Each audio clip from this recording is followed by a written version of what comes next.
শুভ সন্ধ্যা। Share বাজারের মূল খবর ডেইলি মার্কেট আপডেটে আপনাদের স্বাগতম। সূচকটি সামান্য 2.51 পয়েন্ট বা 0.05% বেড়ে 5,292 পয়েন্টে সম্পন্ন হয়। বাজারের মোট লেনদেন ছিল 524 কোটি টাকা, যা আগের কার্যদিবসের তুলনায় 11.81% কম। আজ বাজার ঊর্ধ্বমুখী রাখতে প্রধান ভূমিকা রাখে ফার্মাসিউটিক্যালস খাতে বেক্সিমকো ফার্মাসিউটিক্যালস ও স্কয়ার ফার্মাসিউটিক্যালস, টেক্সটাইল খাতে প্যারামাউন্ট টেক্সটাইল এবং ফুড অ্যান্ড অ্যালাইড খাতে লাবিলো আইসক্রিম।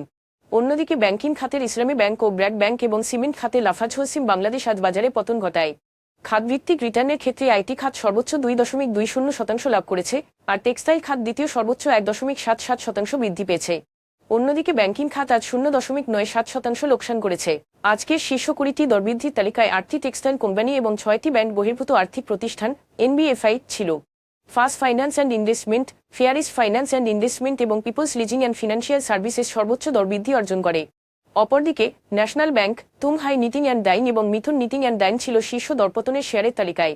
এসব শেয়ারের ক্ষেত্রে কোনো মূল্য সংবেদনশীল তথ্য প্রকাশ করা হয়নি। আজকের শীর্ষ দুটি সংবাদ: বাণিজ্যিক ব্যাংকগুলো বড় ব্যবসায়িক গ্রুপগুলোকে ঋণপত্র এলসি নিষ্পত্তির জন্য মার্কিন ডলারের উচ্চতর দর পরিশোধ করতে বলেছে, যা বৈদেশিক মুদ্রা বাজারে বাড়তে থাকা চাপের প্রতিফলন।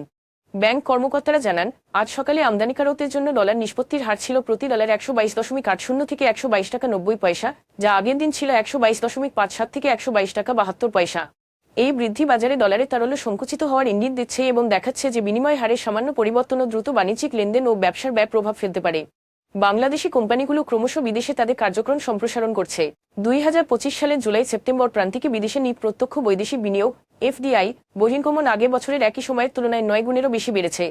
বাংলাদেশ ব্যাংকের তথ্য অনুযায়ী ওই প্রান্তিকে বহির্গমন দাঁড়িয়েছে $15.80 মিলিয়ন, যা আগের বছর একই সময়ে ছিল $1.70 মিলিয়ন।